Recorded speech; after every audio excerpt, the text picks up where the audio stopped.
Okay, Charles II. Okay, Charles II receives a dowry from the Portuguese king for his daughter, and he gives Tangiers to Charles. Charles has a young man by the name of Colonel William Tangiers, whose mother was a lady in waiting to the Queen, and Smith was educated at court and was an attorney at the age of 21. So he was sent to Tangiers, and he becomes Lord Mayor. He also meets the governor, who was Dunnigan of Morocco there, at least the part that they held. But while this was happening, another important thing happens. They were having trouble with the Dutch over in the New World. So Charles sends his brother, James, who was the admiral of his fleet, to the New World to take care of the problem over in New York, or the, I don't know if it wasn't called New York, it was called New Amsterdam at that point, and Long Island. So he had his brother send his fleet. Now his brother, James, did not go himself. He just sent, his 3 ships or 4 ships, and they go over and they land on Manhattan. Now, there was a fort in Manhattan that had a little settlement on Manhattan, and the fort and the governor of that area for the Dutch was Bedford Stuyvesant. So when the English ships landed, he knew that he could not beat them. He just didn't have the manpower, and he didn't have the gunpowder as well. So he surrendered. So when he surrendered, that gave Charles control of all of New York, or not New York yet, of all of Amsterdam and the area that goes up the Hudson River and all of Long Island. Now I'm talking about 1664. So here,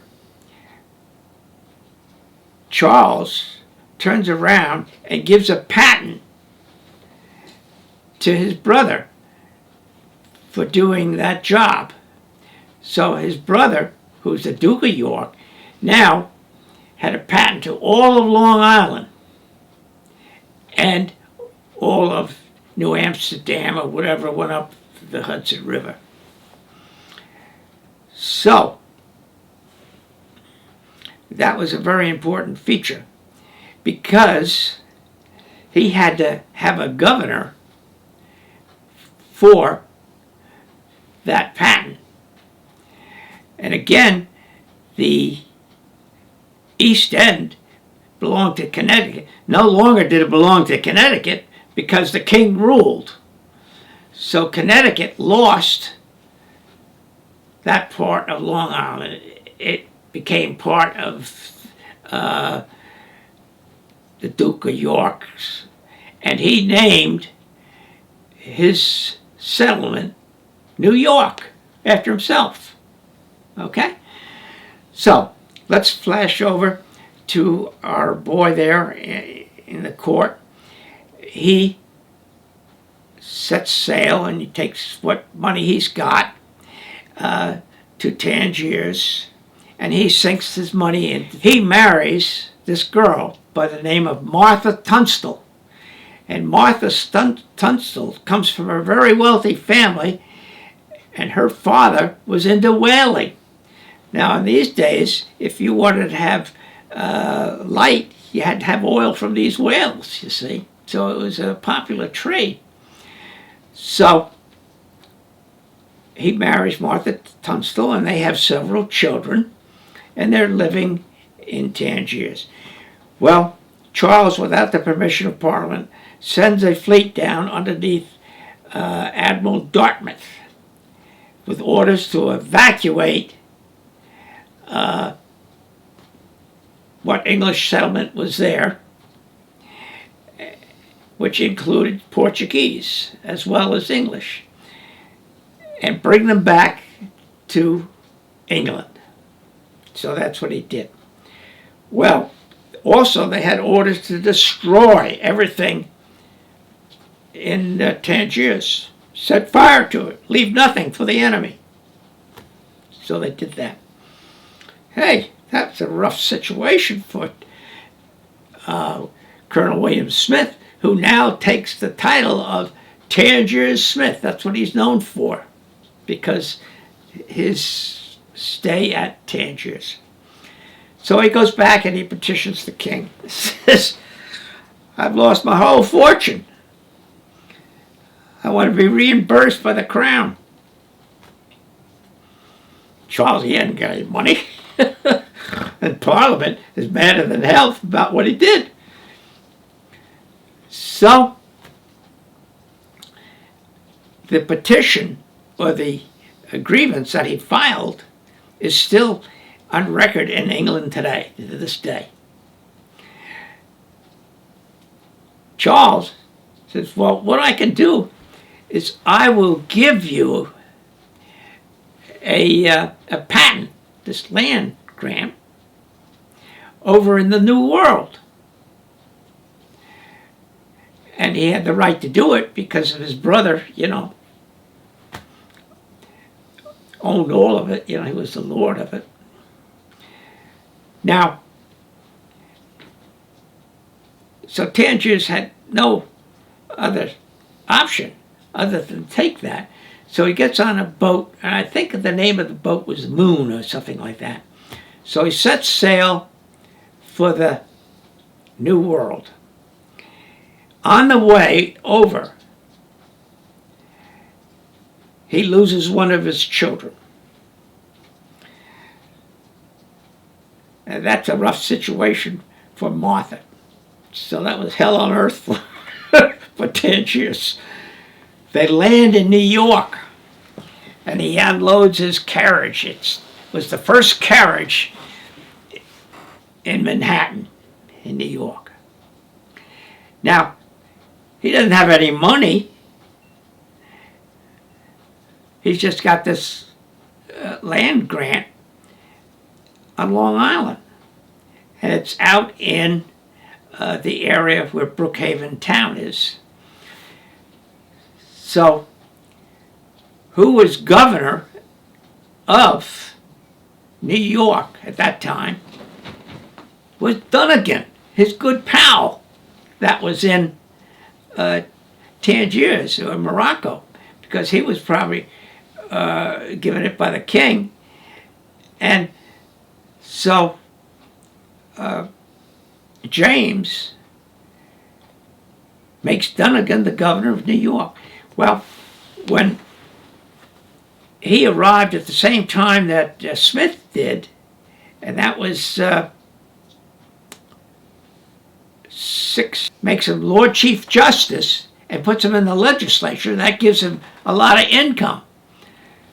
So he goes out to Setauket, and the place to settle is in Setauket because that's a settlement. It's a settled area. You didn't have to worry about the Indians or whatever, or these ruffians. However, there was a dispute between two landowners or property owners in Setauket. So Dunnigan says, we're going to settle that dispute. Tangiers Smith is going to buy out both of your interests. And that's the governor talking. So that's what happened. He got a deed for this land in Setauket, and there he built his manor house. They ran the whaling fleet out of Setauket because it was this beautiful inlet that came into where his house was and where his land was. And it was a protected harbor, and they could go out in the Sound. However, they really had to get another place to do their whaling to get into the Atlantic Ocean. And it was quite a trip around. Well, his patent that he got, and plus he bought some more land from a landowner that had gotten his land from the Indians. So that gave him a huge chunk of land. And this land took in all of the Great South Beach, all the way to what today is Ocean Beach, and all of the Bay Bottom, which he had to share with Brookhaven Town. Now, Brookhaven Town would collect fees and things from those that did fishing or clamming on the bay, and they'd have to split it with Tangiers Smith. So as what Brookhaven Town did, it said, listen, they brought a petition action where they would separate the Bay Bottom, which ran up into Mauritius, and the Smiths took the Great South Bay in front of this place they built, which was across from Old Inlet where they would run their whaling boats through. So they had all of the Bay Bottom and all of that beach area. And Brookhaven Town had the other part that ran down in Mauritius to Southampton. Well, here they ran their whaling fleet and everything else, and they had to have people to work their whaling boats, so they used the Poospatuck Indians and slaves. The Smiths had slaves. And at the Manor today, in that Manor house, there's quarters for the slaves. Now, another thing they did is they had to have a beacon to bring them in from the ocean into Old Inlet, into the bay. So they rented land out to the Poospatuck Indians, and the Poospatuck Indians did their potting at night, and the Smiths used that as a beacon to come in the harbor or the bay. Now, part of the deal with the Poospatucks is that every fall they had to pay 3 ears of corn. That showed that the Smiths had control of the land. Now, the Smiths owned all of Carmen's River, and which ran across to the middle of the island. So,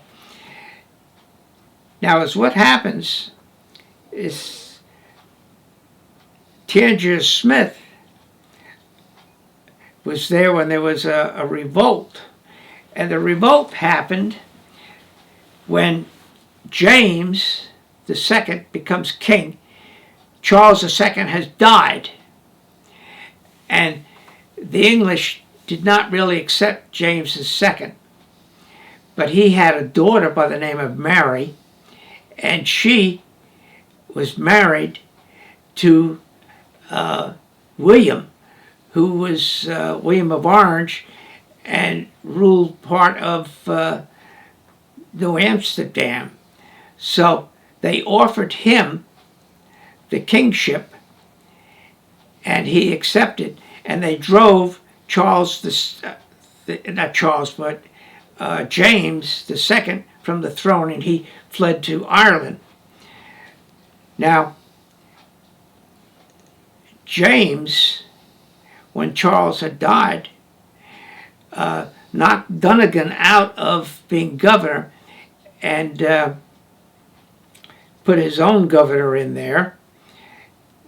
So there was an upheaval, and because of the Civil War that took place, what happened is that his governor, who was Ambrose, was sort of knocked out of being governor. He fled, So New York didn't have a governor.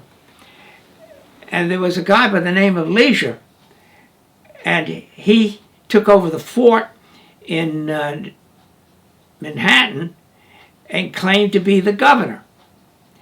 And what he said is, well, all of these fiefs, when I say fief, that Tangiers was not only a large landowner, but he was lord over it. He had special rights, which was given to any lord if his patent called for, according to the terms of Greenwich, he was a judge and ruled over it like he was a king. And part of the agreement was he had to put the king up with his army if they came by, or he had to provide men-at-arms to the king. And that's underneath the terms of Greenwich, which is a place in England. So, anyway, this Leisure said, well, we're doing away with all these fiefs and manors.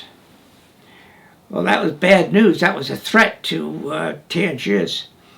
Well, what happened is that Leisure was removed by force of arms that came from England.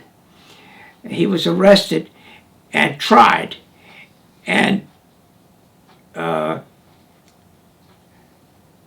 Tangiers Smith was one of the 3 judges that ruled over him, and they hung him. That was the end of Leisure. So time moves on, and what happens? We're getting around about 1700 now, and everything is going fine for him, and he is made governor of New York State, and he dies in 1705, leaving Martha, and she died a few years later. So that's sort of a summary of Tangiers Smith. However, his oldest son takes possession of the Setauket Manor and lands, and his younger son, who is known as Judge Smith, Colonel Smith, goes and takes possession of the southern part of the estates. Again, they're working the whaling ships out of Old Inlet. And so the next big situation is that Judge William Smith has a son by the name of John, and there's a conflict with England because England no longer was doing that well in the Caribbean, so they started to pay attention to the colonies that had a free reign, absentee ownership, as you would call it. And then conflicts started. One of the conflicts was the French and Indian War, which the colonies took part of, and a great debt was run up, and so England wanted the colonies to pick up part of that debt, so they imposed taxes and various rules and regulations. However, that would not apply to these fiefs like Tangiers Smith's estate. Though he's gone, still, the same rule applied to his estates that his forebears had. Well, the conflict started to rise, and the people in the colonies got their backs up and started to complain and revolt. Well, England had this problem many times and was able to put it down, but where it differs here is that the people that were unhappy could read and write and had wealth and could put men-at-arms in the field. So they formed what we call safety committees. And Judge William Smith was head of the safety committee in his area, along with a fellow named Floyd, William Floyd. They were co-safety committee members. And they would protect people that were for the cause. And it got worse and worse. Judge William Smith was made a general, but he was captured during this revolt. He was exchanged because the British still feared the Smiths because they had great influence at court, which they did. So he was exchanged. Also, is what happened, is that the British set up these forts. If one fell, another one was close by so they could retake it. That was the English way. So the last outpost was out in that Shirley area, Shirley Mastic, and they placed, they were loyalists, and they were loyalist troops with British, some British, and they occupied the Manor. And one thing they had to have, because the British had taken New York had to have heat. Hell, it gets cold in the wintertime. So they had to have wood. So they would take wood from the Manor of St. George, load it on boats, and take it to New York, and that provided heat. Well, they were really stripping the land bare. He had some pretty good timber there. So the Smiths had a party.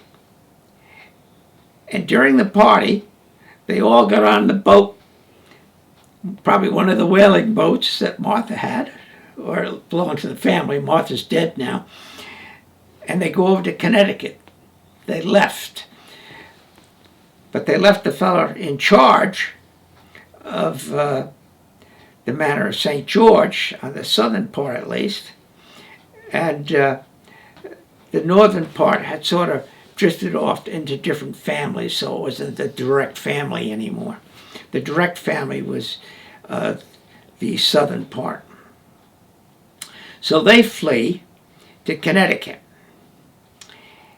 And they convince Washington to send a contingency to Long Island and attack the fort in which these loyalists occupied on the South Shore. And the guy that led that was, I guess, it's Talmadge. Talmadge operated a spy situation in Setauket, and so he came over with 8 whaleboats with about 80 men that landed in Mount Sinai. It was a stormy day, so they didn't go over. They started out, but they had to come back, and then the next evening they marched over, not on horseback, but marched. They were cavalry, but they marched over and attacked the fort at 4 in the morning. And was successful. But one thing that did happen is that a